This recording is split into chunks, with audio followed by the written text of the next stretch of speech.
Hello and welcome to the O&M Stockroom. We're your hosts, Brian McGarry. And Ken O'Malley. Tonight is episode 26 of Complimentary Cinema. If you are new to the channel, Complimentary Cinema is a program where we review and discuss films that you can watch for free that are available on YouTube. Please be warned, we discuss these films in detail, so consider this a full spoiler alert.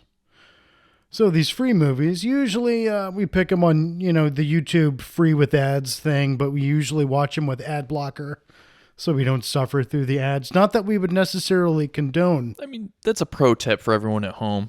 It's good to know. It's just good to know that there are ad blockers that keep you from having to watch the ads. I'd also like to point out that tonight we didn't just watch it on a computer like we normally would. We actually watched it in the living room through the television's YouTube, and it did not have ad block. It was very unfortunate. It was incredibly unfortunate. I don't recommend it. As somebody who despises commercials, it was painful. So it's been a while. We took a little bit of a hiatus while we were recording this.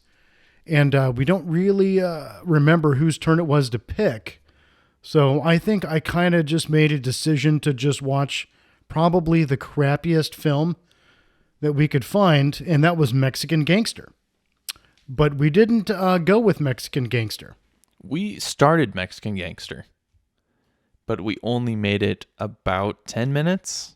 We made it about 10 minutes, and it was so fucking bad that I think it's the first time we've ever have actually stopped a movie that we were watching. Yes. Yeah. It was literally just like some guys filming stuff. Like, I don't even know what it was. It was a bunch of gangster wannabes, like gangster mafia wannabes, trying to make a movie reminiscent of, that Edward James Olmos film from the early 90s, American Me. Like they saw stuff like that. They probably saw Scarface and they thought to themselves, let's make a movie like that. And it wasn't no. It was completely incomprehensible. So we actually didn't watch that movie. And instead, we decided to go with Savage Creatures from 2020, written and directed by Richard Lowry. And so that was tonight's film. So, Ken, why don't you take it from there? So we have three primary criteria that we judge movies on. So just we keep an eye out for these as we're watching. And that's, are they well written? Are they well acted? And are they well produced? I kind of feel like those three criteria basically sum up, is a movie any good or not? Yeah, I mean, for our purposes. For our purposes. So does this film, Savage Creatures, does it fulfill these requirements? Let's find out. So let's talk about our cast of characters a little bit. We have, I wouldn't bill this guy first, but he's listed first on IMDb. He's the biggest actor in the bunch, so. As in he's actually been in other films. Right. That a couple of people have actually seen. So we have Greg Travis as Father Cooper. And I think I'm pronouncing this correctly, Sean Akata as Liz. You have Victoria Stedman as Ursula. Ryan Quinn Adams as Darby. And Kelly Brown as Rose. So let's have the lay of the land here. So this movie starts out about a mom and her son who are cannibals. And and the beginning of the movie is them abducting a woman. We don't see the abduction. We just see her tied up in the car on their way home. It's a great scene because it starts off in the American Southwest in the desert. And they're just kind of driving along in a fucked up minivan with newspapers blocking the back windows, like taped up. Mm-hmm. You don't quite see that they're newspapers at first, but you see that there's something in the window, and you see that they're newspapers later on, which I think you and I agreed was probably the most sketchiest, suspicious thing that you could do to your vehicle. They could have just put like those baby screens in the back, like block the light out, Sure. and that would have been totally not suspicious. Yeah. Like the little suction cups. Yeah. But instead, they're just driving around with newspapers up, and they have this tied up girl in the back of their car, just driving along happily. And then, in one of the worst transition scenes I've seen in a long time, it's just boom. They're suddenly in a cold, mountainous area with snow. It was kind of jolting. Yeah. They just drove a couple states across, it looked like, to get from one place to the other. I mean, I could see like if they were in New Mexico driving up into Colorado or something, that would make sense. Right. But that's never really communicated exactly where they are. No. Just somewhere west-ish. And the rest of the movie just takes place where they end up. So really it was pointless to show, them coming from anywhere else. It didn't really establish anything other than that, like they like to go for long, pleasant Sunday drives. So anyway, they pick this woman up from somewhere, and they've drugged her. They bring her into their house. They lay her on a bed and drug her some more. That's what I think, yeah. At first we thought they were going to revive her, but it looked like they just kept shooting her up with drugs. Right. And then they put her in a bathtub and chopped her up. Yes, and there was and it was a great moment. So the guy doing the chopping. He's Darby is the name. Right. He's this very portly, ginger, happy-ish looking man who's just like, oh, we got a girl home. What are we gonna do? You don't know at first what's going on. Yeah. It's like, are they gonna rape this girl? Or are they just gonna murder her? We don't know. Like, it's something religious too, because you hear him praying before this part. They're religious nuts. Yeah. And they have a picture of Mormon Jesus in their living room. You don't know what's going on. But before he finally does her in, he puts her in this nice clawfoot bathtub, and he goes to the cupboard, and he picks out his steak knife. Yes. I mean, like a $5 Target steak knife that you would use to cut up a reasonably cooked steak. And where it's stored in that closet is on top of a stack of towels. What if, what if, just hypothetically, he got caught in the rain or something, right? Mm-hmm. Or he got, maybe the car stalled somewhere. He had to slog back to the house for a while. He comes home. He's dirty. He's filthy. He hops into the bath, gets cleaned up. He gets out. Oh, I didn't put out a fresh towel. And then he goes to the linen closet and reaches in and slices himself on this cheap ass steak knife because it's sitting on some fucking towels in the linen closet in the bathtub. Yes. Yes. But the complete pandemonium. I just not very safety conscious is all I'm saying. But that's not where a knife belongs. It's not where the knife belongs. But beside the point, he used the steak knife to stab this girl in the chest to kill her. You would think slitting her throat or something would be more effective, but whatever. After he kills her, he then reaches into the same linen closet, and what does he pull this time, Ken? He pulled out a full axe. An axe in the linen closet in the bathroom, just hanging out with the scented soaps, the candles and the washcloths and the axe. We see the closet. It's not like it's a tool closet or something like that. It is literally a bathroom closet that happens to have a knife and a hatchet in it. Not even a hatchet. It was a full-blown axe. For chopping wood. Not even a hatchet. I mean a fucking axe. Yeah. A 3-foot long axe. Yeah. Something that you would see in American Psycho, an axe. And it's just hanging out in the bathroom closet. Now, if this house was run down and shitty, okay, it might make sense.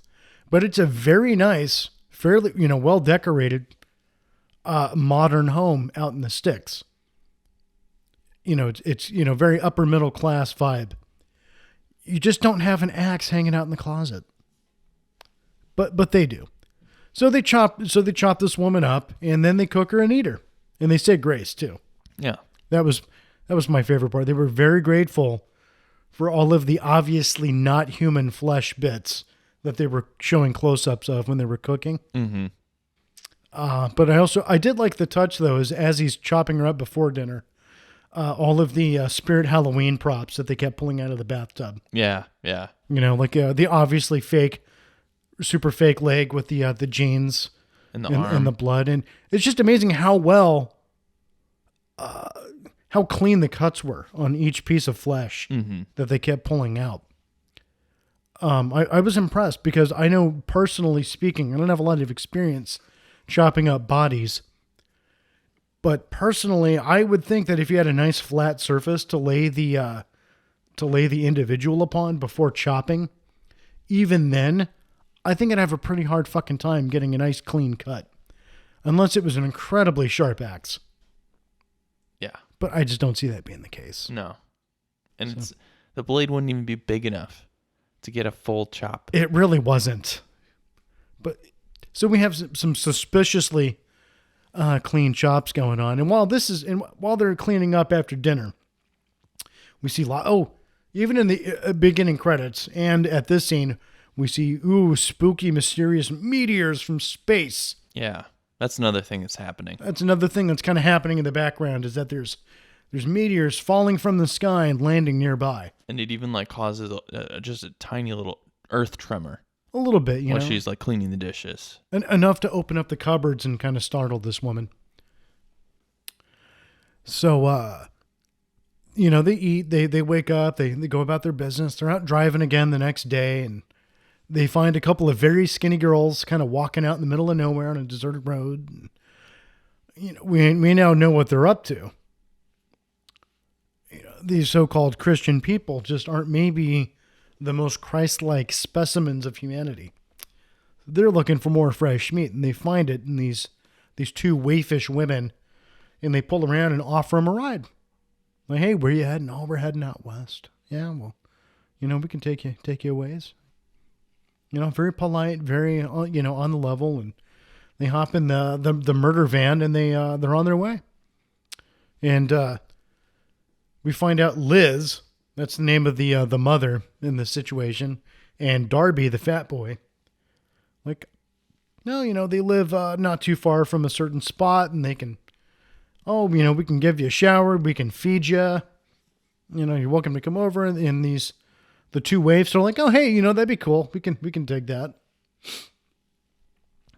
So they get him back to the house, and very awkwardly, Darby shows them where the bathrooms are so they can get cleaned up. And they talk about, having some food. And separately, both girls are kind of looking around, looking for money, looking for whatever they can get. Yeah. It turns out their intentions are just to, steal some stuff and then get out of there. Yeah, which they're just hitchhikers. They're just trying to move along, right? Meanwhile, Liz and Darby are saying, the Lord has blessed us with these all this extra meat that's going to last us a good long while, even though they're a little skinnier than I'd like. And they concoct a plan on how to, drug them and, get them knocked out and everything. And they implement that plan. They get them separated, and they try to inject him with some drugs and knock him out. And it's not necessarily as clean either. There's they put up a little bit of resistance after they get injected, but it still kind of overpowers them. Yeah. And these girls too did have they did talk amongst themselves at one point and decided that the place was kind of weird and they should get out of there. They got a creepy vibe. So we end up with, and the girl's name, Ursula and Rose.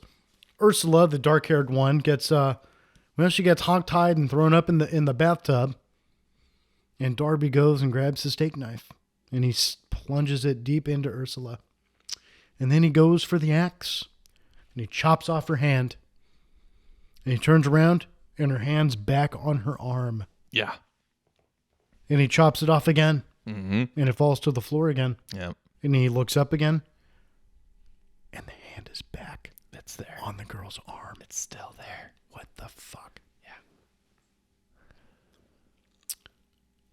So at this point, he's just like staring at it like, what the hell is going on? And then you see the door kind of open up behind him. And it's Rose, the other girl, coming in. And she makes some smart remark about, I don't know, screwing with the wrong people. And then it turns out that she's a vampire. Rose and Ursula are both vampires. So she just, rushes him, bites him in the neck, and then starts rummaging through her pack to find a wooden stake and mallet that are in there. So that way he doesn't turn, because you don't want competition. Right, exactly. So after they dispose of Darby, the two vampires are sitting in the bathroom, kind of reminiscing about some old times. And they talk about, in Bulgaria, the last time they really got impaled or maimed, and it was painful. They seem immortal and impervious to such things, but they still experience pain and discomfort when these things happen, which makes sense. Meanwhile, Liz, the crazy mother, is out getting more cleaning supplies because they were not prepared to clean up the mess of killing more people. Since there was two people, that was going to throw off their whole routine. But by the time she comes home, her son has been killed, and she finds him in the tub with the stake through him. And when she goes downstairs to try to figure out what's going on, the girls also surprise her, and she pulls out a gun, and obviously, shoots them, but it doesn't do anything to them. So they just kill her too. So at this point, we transitioned from a cannibal movie into a vampire movie. And the vampires now at this point also discovered that the original people were cannibals. They really had a lot more in common than they thought. Right. Rose finds the freezer that has heads in it, body parts. More Spirit Halloween parts, a really, really bad looking fake foot. They have a good laugh about it. Just the kind of ironic, interesting circumstance. So they do end up staying the night. They end up taking up their Liz and Darby's offer, and they stay the night. And they even actually take a bath, Ken. Yeah, they sure do. In fact, the two vampires are lesbian lovers, and they take a bath in blood. Yep, and they're drinking it. A romantic, candlelit blood bath. And they talk about how good and fresh the blood is from these two good Christian people, and how years and decades of consuming American blood in the 21st century with all of the drugs and bad food and everything is really dulling their senses and making them crappy vampires, and how they're pathetic now because they're feasting on crappy American blood. Can you imagine how that McDonald's blood would be? It's got to be terrible. And that was one of my favorite parts of the movie, Ken. Yeah.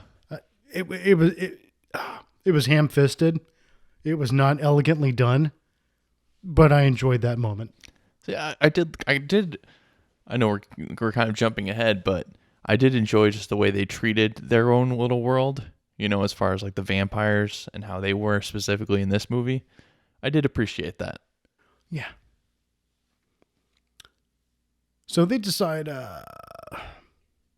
So they wake up the next morning, and the next day it's 5 p.m. we find out. Yeah, that's true. And they got the radio turned on, and they hear like this report about these meteors that have been just happening in the background of the film. And it turns out that there's a reporter on the scene, and like one of them opens, and out this like terrible fleshy alien comes and starts attacking people. And we hear, that gets cut out. Then these aliens are attacking the radio station. The station gets cut out. So apparently the aliens are in these meteors, and now they're taking over. So we started with a cult murderer movie. Yes. Like a horror thriller of sorts. But it's actually not a vampire movie. It's also an alien invasion movie. And And the aliens are creating zombies. holy shit. We have a slasher flick meets vampires, meets alien invasion, meets zombies. That is correct. Which also comes around to just being generally apocalyptic. So we have a multi-genre film here. Which was so that's what we have. And this is a 75-minute film, by the way. They're packing an awful lot into a pretty short space of time.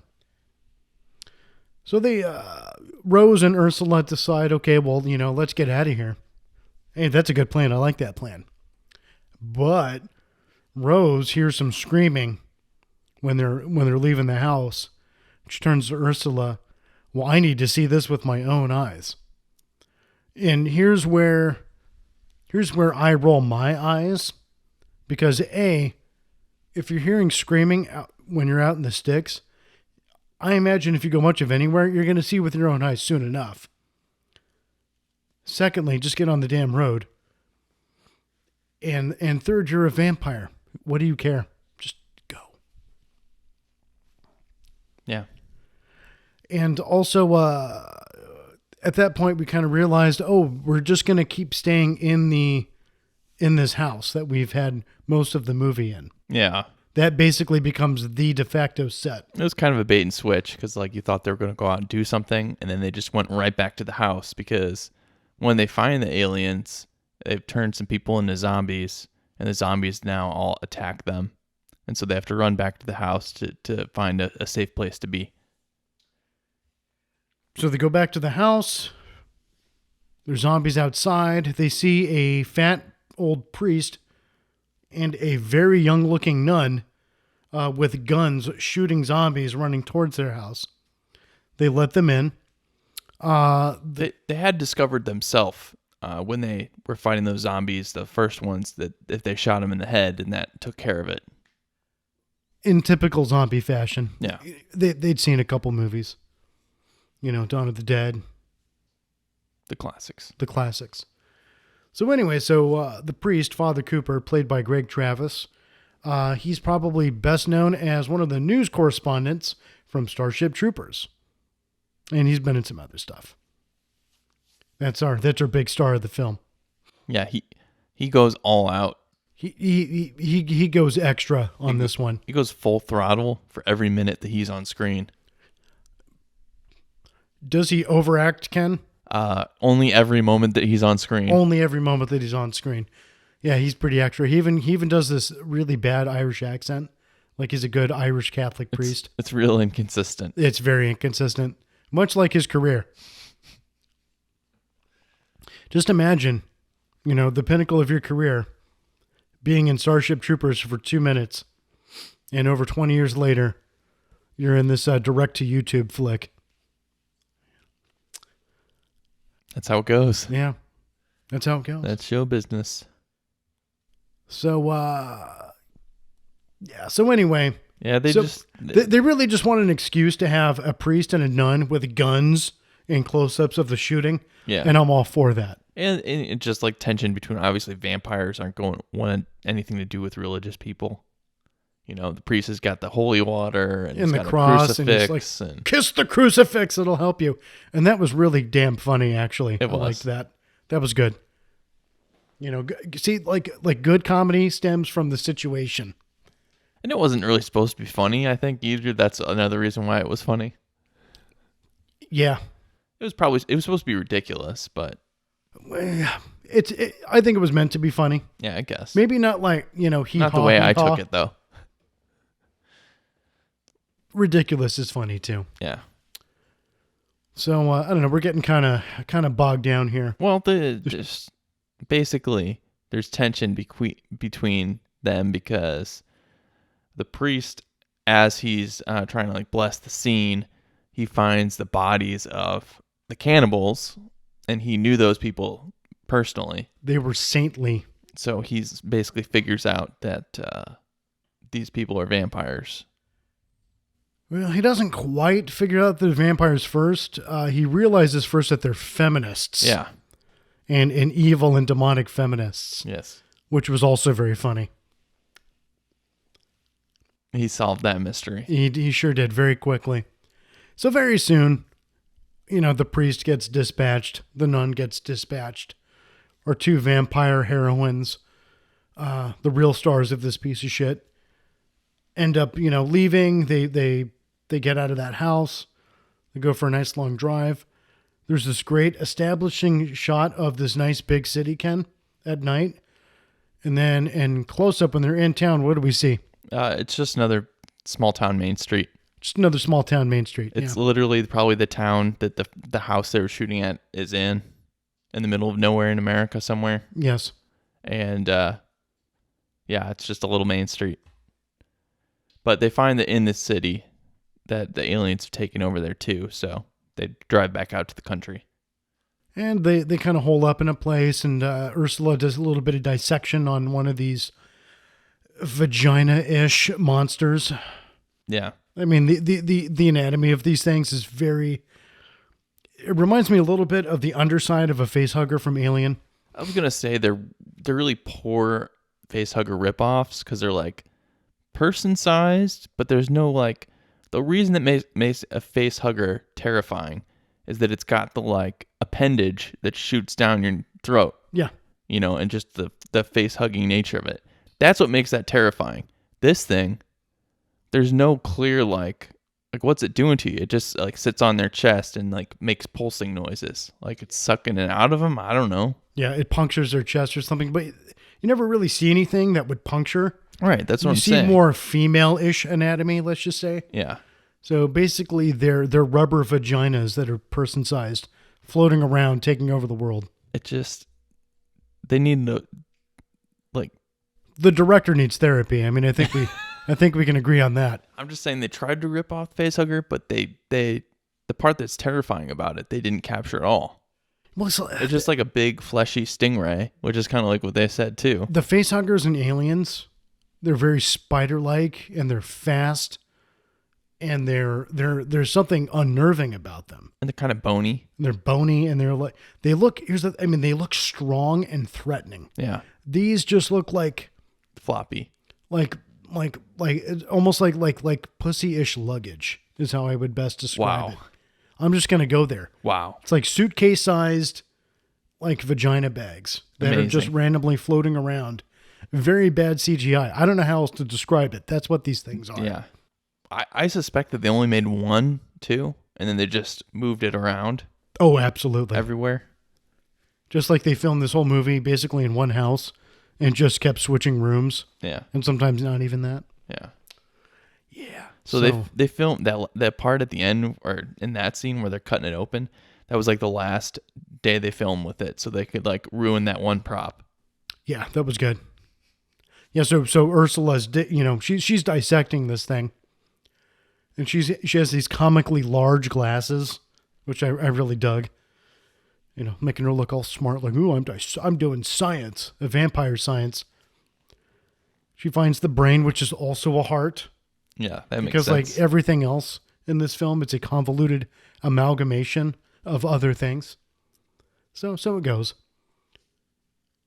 And long story short, the vagina bags, come in and try to incapacitate him and try to, kill them, and it doesn't work because they don't have souls. They're immune to the invasion. So they basically just take off on foot and just roam the countryside killing these things. Yeah. And that's our movie. They found some hand crossbows, and they just found since now they know how to kill them, they're just taking them out as they go.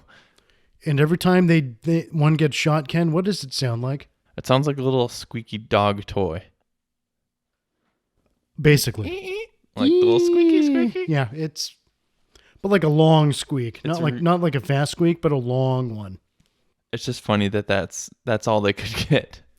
Nothing terrifying sounding, nothing growly. Just like a gurgle or something. Nothing. It's like, yep. Yeah. It's real bad. It did not match my mental image of what those things might sound like. Yeah. Agreed. That's so it goes. They didn't even need to make a sound at that point. They could have just fallen out of the sky. They could have just gotten some music from the free YouTube library, something heavy metal and just be like. I'm just saying, like a hearty squish sound would have been fine. That would have been good too. So yeah, that's how that movie went. So that's that movie. So let's critique this a little bit. Sure. So first of all, the majority of this movie took place in one house. One house. That's someone's house. This is not a set. It's just someone's house. It's definitely someone's house. I'm gonna guess it's the director's aunt. Yeah. Or maybe it's his stepmother's. We don't know. Yeah. We don't know. But what I can tell you is that it's definitely someone's house. Mm-hmm. Because in all of the axe chopping scenes in the bathroom, there is zero blood spatter. Yeah. Why? Because Aunt Whitney does not want you to get fake blood all over her good towels. Yep. And she does not want to be cleaning that up out of the tiles and the porcelain. There was very small use of blood effects in the house, and it was very contained. Incredibly contained. So they showed great restraint with that house. Incredible restraint too. And they never broke like windows or anything either. Like, nothing. At one point, the nun lady opened a window to shoot someone out the window to close the window again. Yes. Just which. Let's be fair. That actually makes sense. If you're trying to hole up in a place, it doesn't help to just smash all the windows and start shooting out. I'm just saying though. But that's what usually happens in a film. This was a Hollywood zombie. They would have movie. thrown a chair through the window and then started shooting with a minigun. Yes. But that's not what we get here. No. So yeah. So it was a nice house. It was a nice house. It was good to shoot in. You know, you got a good feel for the first floor. Yeah. Because you were there a lot for like the layout. Yes. And, you know, it had its rooms and each room had its use. And it was just, the house was too well decorated for this budget of film to just be a set. Agreed. It was definitely somebody's house. Yeah. And it was like they left it decorated exactly how whoever lived there, you know, had it. Yeah. They didn't change a thing because, well, they needed to be able to clean it all up before bedtime. Or maybe even before dinner, depending on the day. Yeah. And so there's that. And then you have all of the quote-unquote zombies that we see, which are just basically the friends. Yeah, those are just people from the town. Just people from the town. They put some makeup on. Not even much. Just some white powder and a bunch of like primary colored shirts with holes in the middle where the vagina bags came and punctured them. And they're running around, and these people are barely containing like their glee at being in a movie. Yeah. It's like, hey, I'm a zombie in a movie. I'm running around. It's pretty great. It is great, yeah. And then, having been raised Catholic, how would you rate the costumes for the priest and the nun? They were pretty bad. They were again, Spirit Halloween props. I think so. They were baggy and not the finest material. I mean, the nun one especially.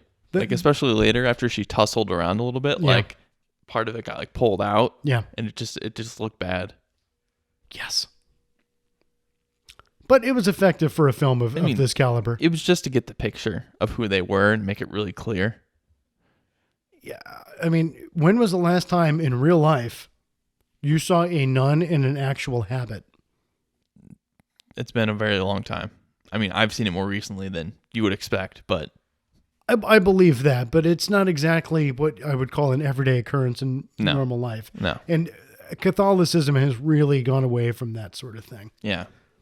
It's not very with the times. It still exists, but, you know. When I was growing up and I was taking communion catechism classes 30 years ago, Ken, all of the nuns were middle-aged, but they were hip. Mm-hmm. Okay? They wore sweater vests and they had jeans. Yeah. You know, and white pumps. Right. But it doesn't scream Catholic nun in a film like this. It's a costume. It's very clearly a costume. Very clearly. And then I'm pretty sure that the two vampires were just wearing clothes that they wanted to wear in this film. Yeah. Yeah, they were just wearing normal clothes. Just normal clothes. The only thing was they had their skin all covered up while they were outside, and they had like baseball caps on. And sunglasses and scarves. Yeah. Oh, and it was set around Christmas time too, December 23rd, I think. It was, which had no bearing on the movie, but none. It was Christmas time when they filmed it. Yes. So there were Christmas decorations like in the town or in the house, and that's just what it was. Aunt Whitney had the Christmas tree up in the house. There was a bow on the door. And we had to you couldn't take down any of her decorations. If you wanted to make your little movie, you had to leave everything where it was and put it back when you were done. So technically, this is a Christmas movie. It is a Christmas movie. Just in case you need a, cannibal, vampire, alien, zombie movie for your Christmas routine. Yeah, I think we can add this in the catalog with Die Hard and Gremlins and Krampus for the great non-Christmas Christmas movie. Yeah. Like it. I like it. So let's talk a little bit about film editing, cinematography. I definitely think I think we can agree that was a high point of this film. The photography was pretty good. Like I said earlier, you didn't feel lost when you were in places. You were in this house for a long time, but you had a good sense of where you were, that's good. They filmed it well to capture that. The stuff outside was good. Like, it was all competent. Especially after watching the first 10 minutes or so of Mexican Gangsters. I mean, that would make you appreciate anything after watching that. Just a few minutes of that really, really whet the palate for quality. And this looked like Citizen Kane by comparison. Yeah. Yeah, definitely the visual quality was much, much, much improved. It elevated this film, I think, for me, over what it would have been if that had been less. It definitely helped it punch up a little bit. It did. It does punch above its height. Yeah. Some of the special effects weren't the best, but they were completely passable and serviceable. I like the editing was decent as far as... Editing was decent, and the paces... as far as what they had to deal with. Now, the pacing is interesting because you essentially have several genres in this film, and you have a couple different storylines in there. And it's only a 75-minute film, but it's a dense 75-minute film. You feel like you're getting a little more movie than you might otherwise. And it's almost like, you got a couple films cramped into one instead of you don't have a traditional act structure either. You don't. It's not like there's a peak somewhere in this movie where you're going to, and then, the falling action afterwards. Yeah. It's just like peak, dip, peak, dip, peak, dip, and then the movie's over. Which does it work? It doesn't really. It doesn't. I guess the first one works, but then like at the end of that part, I said out loud, like, and that's the end of the movie. Like, when the vampires killed the cannibal people and like took their bath, I was like, all right, well that's its own little movie right there. You could have made a movie out of just that and just that's like a expanded short on that. story. And then another short story of vampires wake up and they find out that the aliens are attacking and they have to defend their where they're living. That's the next movie. And the third movie is vampires finding out aliens' weakness and going and hunting them down. So it's like 3. I feel like the big miss for this film was staying in the house. So they brought the religious characters to them. Yeah. What they should have done, if they really wanted to make this a bigger movie than it was, go find a crappy place somewhere else to be a crappy church. Yeah. And have the second act take place there. They could have found like a tiny little country church. That would have expanded upon the world. Yeah. It would have. I feel like it would have done a lot for this film just to have another location like that, because you get bored of looking at Aunt Whitney's house. You just don't want to see it after a few, and you can't get out of there. And also, too, the zombies just keep magically getting inside somehow. It's not exactly a well-protected house. Yeah. It's not a very sturdy house in that regard. The zombies just let themselves in. That's how the priest and the nun get it. They get just run over by a bunch of zombies inside the house. So it's not like the house was a great place anyway, Right. in terms of the story. I really feel like they just should have picked a church or found a place to be a church for that whole other part of that story to take place. Yeah. And they could have introduced maybe another character or two. Mm. At least for the body count. To see some actual people instead of just some disembodied voices screaming, to actually see some more carnage to up the ante. Well, given the absolute string budget that this movie must have been on, I understand why they did what they did. I understand too. What I'm saying is they should have maybe gotten a couple more paychecks from the gas station that they were working at and put it in to making some kind of a second act for this. Yeah. That's fair. I'm just saying, it would have been worth the wait. It's not like we're going anywhere, Ken. Yeah. There's many, many movies to watch, and this was one of them. True. And we may have gotten around to it anyway. We did watch it. We did watch it. And that's our glowing review. It's a film that we watched. It's a film.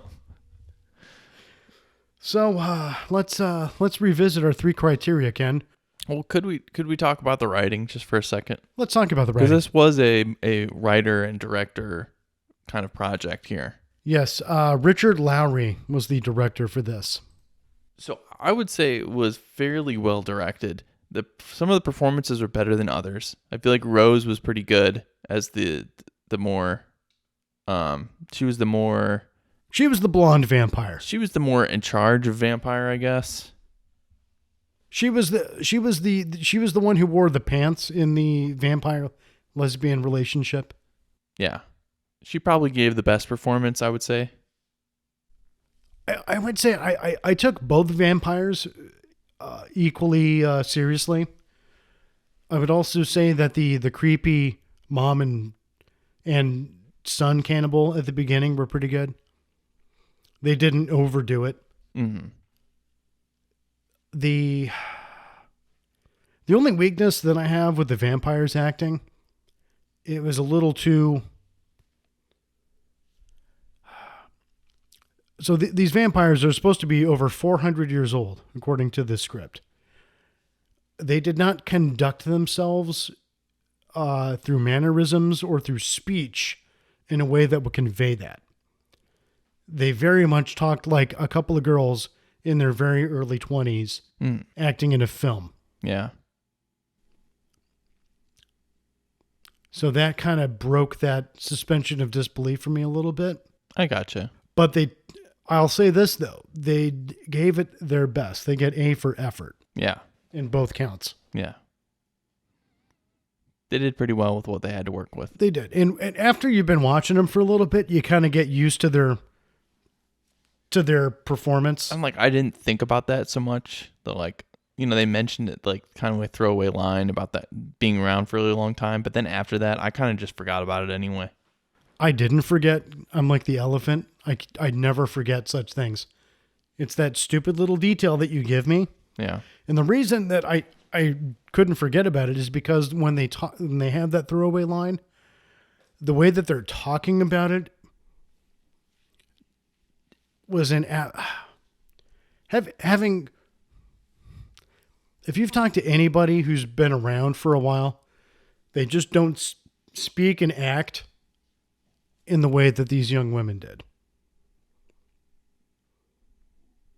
I'm just saying, there's just some. I know they're young physically and they're immortal, but You wanted a little deeper. They didn't land it.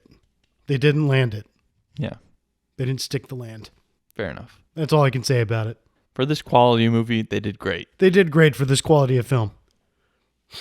And I would actually, I'll even say this, I would even watch a sequel to this. Yeah. I would. I would be interested to see if they could do better. I would be interested to see where they would take a story like this. Because they were trying to do something, the director, Richard Lowry, he was trying to do something a little different. Yeah. He was trying to He was kind of throwing a little bit of this and a little bit of that into the pot and seeing what would come out. And I like that. I like that idea.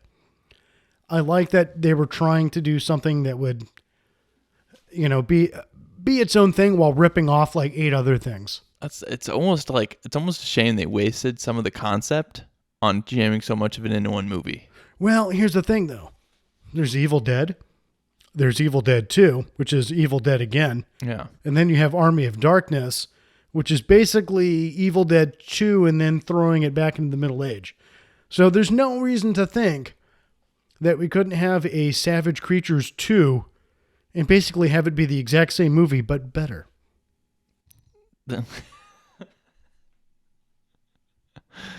Oh, no. I'm just saying there is a precedent for such a thing. We should write in to see if Savage Creatures 2 is a possibility. They should. And they should, for the second act, this time, find an honest-to-God country church to film a scene in. And you know what I'm thinking? What's that? Dinosaurs. Dinosaurs? We got to get dinosaurs or pirates involved for the next installment. There are a lot of different little tropes. What if they found another band of vampire survivors? That would have been great. That's a great concept. That's where the second one will veer off into something interesting. See, I think the second movie could be even more interesting because in the first movie too, another throwaway line at the end is they're going to go to blood banks. That's their next, since, they want to go to blood banks since people might be dying. Yeah. What if they had like to battle other vampires for? So you get like a Walking Dead situation, but instead of holding up in a prison, they're holding up in blood banks. Yeah, and you're having groups of it's vampires fight each other. Wow, see, that would be great. So, people, make that movie. We'll watch. Yeah. And then we'll make fun of it here on our podcast. Yes. So, our 3 primary criteria. Yeah. Is the film well written? Is it well directed? Is it well acted? Fuck, I even fucked up my own 3 criteria. That's amazing. The 3 criteria is it well written, well acted, and well produced, yeah. Which can include direction. So let's talk about the first one. Ken, was this movie well written? No. It was not well written. It wasn't badly written, but it's definitely not a masterpiece of dialogue or story. It was serviceably written. It was fun at times. I'll give it that. It was fun sometimes. I'm just saying, like, you could have done a lot more within this framework with the script. And they will in Savage Creatures 2 when they fight the roving bands of other vampires. There's too many things where it's too easy to improve upon to say it's anything else. Well, we're also looking, we're on the outside looking in as well. We have the hindsight and perspective of having gone into this film completely blind. I'm just saying, I think I could have read the script and maybe had a few suggestions. I don't think I had to see the finished product first. Okay, well, I'm just saying the director of this film is also known for making such other great films as Dominion and President Evil and Rapture and Lilitu. Okay, I'm sure these are high quality pictures. I kind of want to watch all of them at this point. I want to see how much better of a movie we could have made. Yeah, I want to see some other movies they've written. Maybe see if we got a pattern developing too. They just like to throw a lot of things in a movie. Yeah, kind of like Has. Yeah, with his transhumanist science. See, I didn't hate this though. I didn't hate this either. I did enjoy it at times. Yeah, I was only annoyed about it maybe 25% of the time. Yeah.